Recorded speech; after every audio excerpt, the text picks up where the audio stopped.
Hello दोस्तों, स्वागत है आप सभी का आपके अपने यूट्यूब चैनल लेट्स क्रैक पर। दोस्तों आज के सेशन में बात करेंगे हिंदी के महत्वपूर्ण प्रश्नों पर।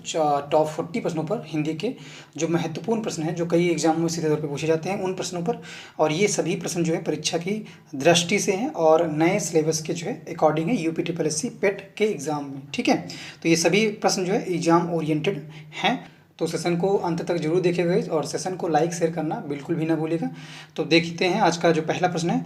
पहला प्रश्न कह रहा है कि सांप जो है इसका पर्यायवाची है। सांप जो है इसका पर्यायवाची क्या है? तो राइट आंसर क्या हो जाएगा? ऑप्शन जो हमारा ए है, ये अहि जो है ये सांप का पर्यायवाची है। ठीक है, और सांप के कौन कौन से पर्यायवाची हैं इनको भी समझ लीजिए। विषधर भी होता है सांप का पर्यायवाची, ध्यान रखिएगा, विषधर भी होता है। उरंग अगर इस जगह पे है तो उरंग भी सांप का पर्यायवाची होता है। और फणीधर, ठीक है, फणीधर, फणी का मतलब होता है फन। ठीक है, फन वो हंसने वाला नहीं, फन जो होता है नाक का, ठीक है, उसकी बात कर रहे हैं। फणीधर, उरंग एंड विषधर ये सब जो है सांप के अन्य पर्यायवाची हैं। ठीक है, और इसी में अगर हम बात करें केहर की, इस प्रश्न में, इसी प्रश्न में केहर की अगर हम बात करें तो ये जो केहर है और ये जो आपका शार्दुल है, ये दोनों ही किसके पर्यायवाची? ध्यान रखिएगा, ये दोनों ही सिंह के पर्यायवाची हैं। ठीक है, शेर के पर्यायवाची हैं, ये भी ध्यान रखिएगा साथ में। नेक्स्ट बढ़ते हैं प्रश्न संख्या 2 पे। प्रश्न संख्या कह रहा है कि उर्वशी जो है ये किसकी रचना है? तो करेक्ट आंसर क्या हो जाएगा? उर्वशी किसकी रचना है? ऑप्शन जो हमारा ए है, रामधारी सिंह दिनकर जो है ये इनकी रचना है उर्वशी। ठीक है, ध्यान रखिएगा उर्वशी किसकी रचना है? तो ये रामधारी सिंह दिनकर की रचना है। ठीक है, इनकी अगर अन्य रचनाएं की बात करें तो इनकी रामधारी सिंह दिनकर की अन्य रचनाएं हैं कुरुक्षेत्र है, ध्यान रखिएगा, कुरुक्षेत्र है। ठीक है, और फिर है हुंकार है, हुंकार, हुंकार है, और रसिम रथी है। ठीक है, रसिम रथी, ठीक है, रस्म रथी है, देन रेणुका है। ठीक, ये कोई भी इसमें से आ जाए तो ध्यान रखिएगा, ये सभी जो रचनाएं हैं, इनकी जो रचनाएं हैं कुरुक्षेत्र, हुंकार, रेणुका, रसिम रथी, ये सभी रामधारी सिंह दिनकर की हैं। नेक्स्ट बढ़ते हैं प्रश्न संख्या 3 पे। 3 संख्या कह रहा है प्रश्न, मैं पत्र लिख रहा था वाक्य में कौन सा भूतकाल है? ठीक है, कौन सा भूतकाल है? तो करेक्ट आंसर क्या हो जाएगा हमारा? ये जो है अपूर्ण भूतकाल है। ठीक है, मैं पत्र लिखता कौन सा है? अपूर्ण जो है इसमें भूतकाल है। ये कब होता है? जब यह ज्ञात हो कि क्रिया जो है भूतकाल में हो रही है। ठीक है, क्रिया किसमें हो? क्रिया जो है वो भूतकाल में हो रही है किंतु उसकी समाप्ति की अवधि का पता न चलता हो। क्रिया देखो क्या है? भूतकाल में, मैं पत्र लिख रहा था। ठीक है, क्रिया क्या है? भूतकाल में हो रही थी, लेकिन इसकी समाप्ति की अवधि का जो है इस सेंटेंस से, इस वाक्य से पता नहीं चलता है, तो यहाँ पे जो है अपूर्ण भूतकाल होता है। ठीक है, नेक्स्ट बढ़ते हैं अगले प्रश्न पे, प्रश्न संख्या 4 पे। 4th प्रश्न कह रहा है कि जहाँ पर वर्णों की आवृत्ति बार बार होती है वहाँ पर इनमें से क्या होता है? तो राइट आंसर क्या हो जाएगा 4th का? ऑप्शन जो सी है, अलंकार जो है ये इसका करेक्ट आंसर हो जाएगा। नेक्स्ट बढ़ते हैं प्रश्न संख्या 5th पे। 5th कह रहा है कि अधजल गगरी स्पेस जाए, खाली स्थान को भरना है। तो ऑप्शन क्या हो जाएगा हमारा यहाँ पे?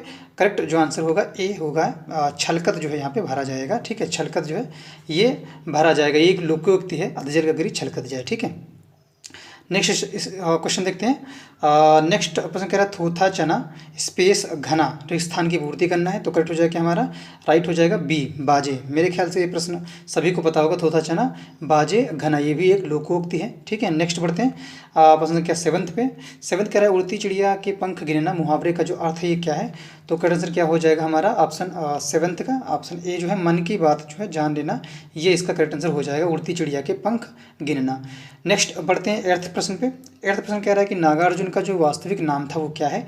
तो करेक्ट आंसर क्या हो जाएगा? इनका जो वास्तविक नाम था ये वैद्यनाथ मिश्र था। क्या था? वैद्यनाथ मिश्र था नागार्जुन का वास्तविक नाम। ठीक है, ये बाबा नाम से भी प्रसिद्ध थे, ध्यान रखिए, कौन से? बाबा के नाम से भी ये प्रसिद्ध थे। और ये किस विचारधारा के कवि थे ये भी पूछा जा सकता है। तो ये जो है कवि थे प्रगतिवादी, प्रगतिवादी विचारधारा के ये कवि थे। ठीक है, कौन? नागार्जुन या वैद्यनाथ मिश्र, जिनका नागार्जुन जिनका नाम था, वास्तविक नाम था वैद्यनाथ मिश्र। ठीक है, बाबा के नाम से भी फेमस थे और ये प्रगतिवादी कवि भी थे। नेक्स्ट बढ़ते हैं प्रश्न संख्या 8 प्रश्न कह रहा है कि भगवती चरण वर्मा की जो पुस्तक है वो कौन सी है? तो करेक्ट हो जाएगा हमारा ऑप्शन जो सी है, चित्रलेखा जो है ये भगवती चरण वर्मा की पुस्तक है। ठीक है, इनके अगर अन्य उपन्यास की बात करें भगवती चरण वर्मा की, तो अन्य उपन्यासों में हम देखेंगे तो ये चित्रलेखा जो है इनका एक अन्य उपन्यास है, चित्रलेखा। ठीक है, पतन है। ठीक है, पतन एंड आखिरी दाव। ठीक है, आखिरी दाव, ठीक है, आखिरी दाव ये इनका उपन्यास है।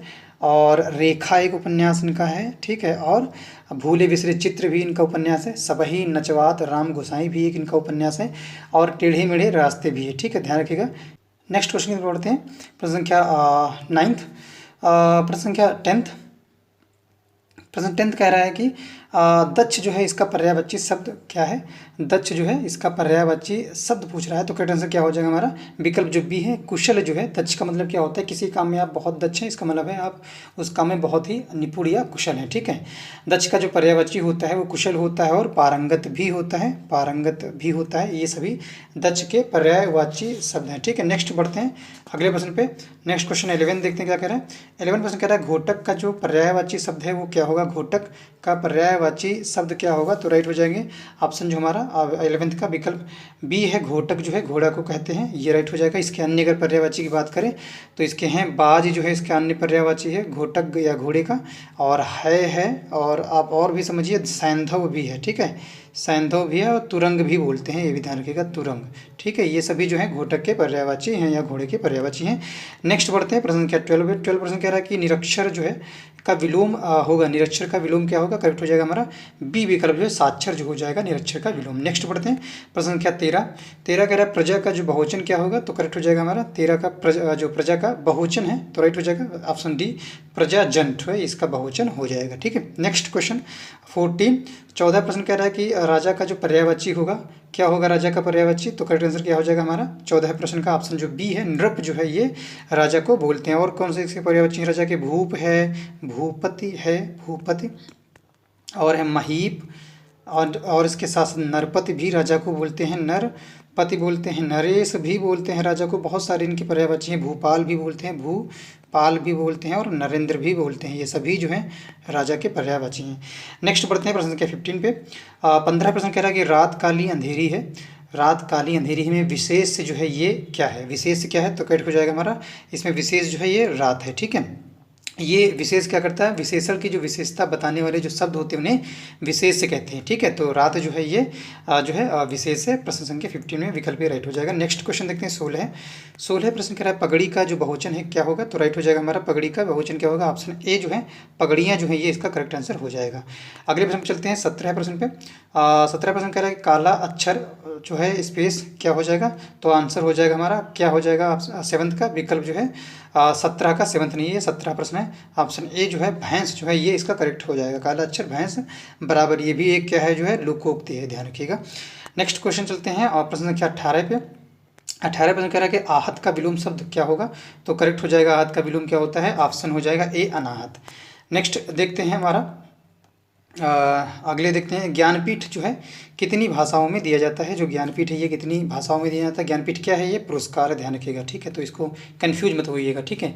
और ये ज्ञानपीठ जो पुरस्कार है ये भारतीय संविधान की 8वीं अनुसूची में इसको मान्यता प्राप्त है, ठीक है। किस अनुसूची में, ध्यान रखिएगा 8वीं अनुसूची में जो है मान्यता प्राप्त जो 22 भाषाएँ हैं, ठीक है, 22 भाषाएँ हैं उनमें से किसी सर्वोत्कृष्ट रचना के लिए प्रदान किया था। जो 22 भाषाएं हैं किसमें, जो संविधान में मान्यता प्राप्त जो हैं 22 भाषाएं जो 8वीं अनुसूची में शामिल हैं उनमें जो सर्वोत्कृष्ट रचना होगी, कौन सी सर्वोत्कृष्ट रचना जो होगी, सर्वोत्कृष्ट, ठीक है, सर्वोत्कृष्ट जो रचना होगी उसके लिए जो है दिया जाता है ज्ञानपीठ पुरस्कार, ठीक है। तो ये आंसर डी जो है इसका करेक्ट हो जाएगा 22।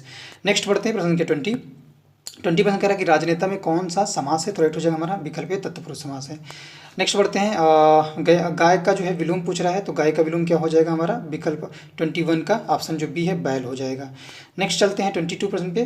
22 प्रश्न कह रहा है कि आकार का जो समानार्थी है ये क्या है, तो राइट हो जाएगा हमारा विकल्प 21 का बी जो है ये आकार का क्या हो जाएगा समानार्थी, ये हो जाएगा, सॉरी ए जो होगा आकार का समानार्थी आकृति हो जाएगा, ठीक है, ए विकल्प करेक्ट हो जाएगा। नेक्स्ट बढ़ते हैं 23 प्रश्न पे। राउत का स्त्रीलिंग पूछ रहा है, राउत का स्त्रीलिंग क्या होगा, तो करेक्ट हो जाएगा हमारा ऑप्शन ए राउताइन जो है ये राउत का स्त्रीलिंग हो जाएगा। नेक्स्ट 24 प्रश्न पे चलते हैं। 24 प्रश्न कह रहा है कि मुनि का बहुवचन क्या होगा, तो राइट हो जाएगा 24 का ऑप्शन जो ए है मुनियो जो है ये इसका करेक्ट आंसर हो जाएगा। नेक्स्ट 25 प्रश्न पे चलते हैं। 25% कह रहा है कि बोया पेड़ बबूल का आम कहाँ से खाए का अर्थ जो है ये क्या होगा, तो करेक्ट आंसर क्या हो जाएगा, ऑप्शन ए जो है ये इसका करेक्ट हो जाएगा। जैसी करनी वैसी भरनी, ठीक है, ये एक लोगोक थे जिसका अर्थ होता है जैसी करनी वैसी भरनी, ठीक है। नेक्स्ट बढ़ते हैं प्रश्न संख्या 26 पे। भ्राता का स्त्रीलिंग क्या होगा, तो करेक्ट हो जाएगा हमारा भगिनी जो है ये भ्राता का स्त्रीलिंग होगा। नेक्स्ट क्वेश्चन 27 क्वेश्चन कह रहा है कि अस्तो माँ शतगमय स्पेस माँ ज्योतिर्गमय रिक्त स्थान पे क्या भरा जाएगा, तो करेक्ट क्या हो जाएगा यहाँ पे 27% में बी विकल्प जो है तमसो जो है ये इसका करेक्ट आंसर हो जाएगा। नेक्स्ट 28 पे 28 कह रहा है माखनलाल चतुर्वेदी को किस रचना के लिए साहित्य अकादमी का पुरस्कार मिला था, तो राइट हो जाएगा हमारा विकल्प ए हिम तरंगिनी के लिए जो है ये हिम तरंगिनी के लिए इनको जो है माखनलाल चतुर्वेदी को साहित्य अकादमी का पुरस्कार मिला था, ठीक है। और कब मिला था, 1995 में मिला था, ठीक है। नेक्स्ट बढ़ते हैं प्रश्न संख्या 29 पे। तो जो कहा ना जा सके के लिए एक शब्द का प्रयोग करें, तो राइट आंसर क्या हो जाएगा हमारा ऑप्शन 29 का ए जो है अकथनीय जो है ये जो कहा ना जा सके के लिए एक शब्द का प्रयोग होगा। 30 पे पढ़ते हैं प्रश्न संख्या 30 देखते हैं। 30 का द्रौपदी का चीर का अर्थ जो क्या होगा, द्रौपदी का चीर का अर्थ जो है ये क्या होगा, तो करेक्ट आंसर क्या हो जाएगा प्रश्न का ऑप्शन जो 30 का सी है कभी समाप्त ना होना जो है ये इसका करेक्ट आंसर हो जाएगा, ठीक है, द्रौपदी का चीर। नेक्स्ट क्वेश्चन देखते हैं 31 कह रहा है कि अनाथ का जो है विलोम शब्द है, अनाथ का विलोम शब्द क्या होगा, तो विकल्प बी जो है शनाथ जो है ये इसका करेक्ट आंसर हो जाएगा, ठीक है, शनाथ जो है अनाथ का विलोम है।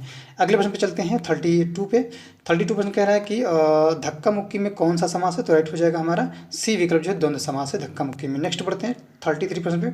33 प्रश्न कह रहा है कि श्रीलाल शुक्ल को किस पुस्तक के लिए साहित्य अकादमी का पुरस्कार मिला था, तो इसका करेक्ट आंसर क्या हो जाएगा प्रश्न 33 का 33 का ऑप्शन ए जो है राग दरबारी जो है ये इसका करेक्ट आंसर हो जाएगा। नेक्स्ट प्रश्न पढ़ते हैं और ये कब मिला था इस पुस्तक पर 1969 में जो है मिला था, ठीक है, 1969 में जो है इनको मिला था श्रीलाल शुक्ल को राग दरबारी के लिए, ठीक है।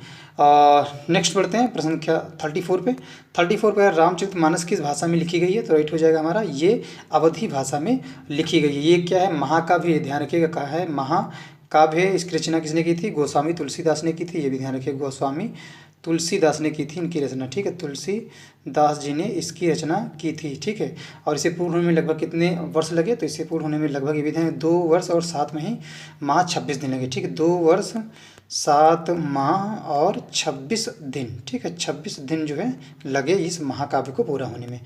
नेक्स्ट बढ़ते हैं 35% पे। 35% कह रहा है कि गुनाहों का देवता के लेखक कौन है, तो राइट हो जाएगा हमारा ए विकल्प जो है धर्मवीर भारती जो है ये इसका करेक्ट आंसर हो जाएगा, गुनाहों के देवता, ठीक है। इनकी अन्य कृतियाँ देखें, रचनाएं देखें तो ठंडा लोहा भी है धर्मवीर वर्ग का, ठंडा लोहा है, और अंधा युग भी है, अंधा युग भी है, और जो है युग, और जो है 7 गीत, ठीक है, 7 गीत भी जो है इनकी रचना है। इसके साथ जो है कनुप्रिया भी इनकी एक रचना है, ठीक है, कनुप्रिया जो है इनकी एक रचना है धर्मवीर भारती की। नेक्स्ट बढ़ते हैं 36% पे। 36% कह रहा है कि 1969 में किसे साहित्य अकादमी पुरस्कार दिया गया, तो राइट हो जाएगा आंसर 36 का ए विकल्प श्रीलाल शुक्ला को, ठीक है। किसके लिए मिला था श्रीलाल शुक्ला को, तो ये मिला था इन्हें राग जो दरबारी थी इस कृति के लिए, इस उपन्यास के लिए मिला था, ठीक है, इस उपन्यास के लिए मिला था, ठीक है, 1969 में चुना गया था साहित्य अकादमी के द्वारा। 37% ज्ञानपीठ पुरस्कार की स्थापना किसने की थी, तो राइट हो जाएगा 37 का ऑप्शन बी शांति प्रसाद जैन ने जो है ज्ञानपीठ पुरस्कार की जो है ये स्थापना की थी, ठीक है, 37 का करेक्ट आंसर हो जाएगा, ठीक है। और ये साहित्य जगत का सर्वाधिक सम्मानित पुरस्कार है, ठीक, कौन सा, ज्ञानपीठ पुरस्कार।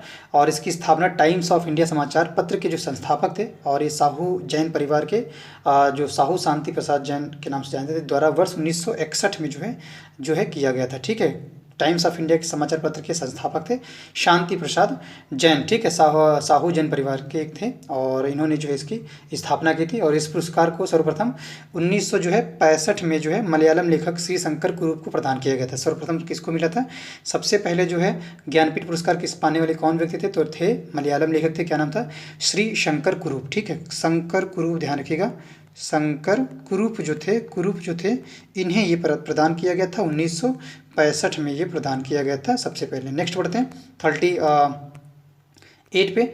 30% कह रहा है काली घटा का घमंड घटा में जो अलंकार है ये कौन सा है, करेक्ट क्या हो जाएगा, काली घटा का घमंड घटा करेक्ट हो जाएगा ऑप्शन ए यमक अलंकार है यहाँ पे, ठीक है।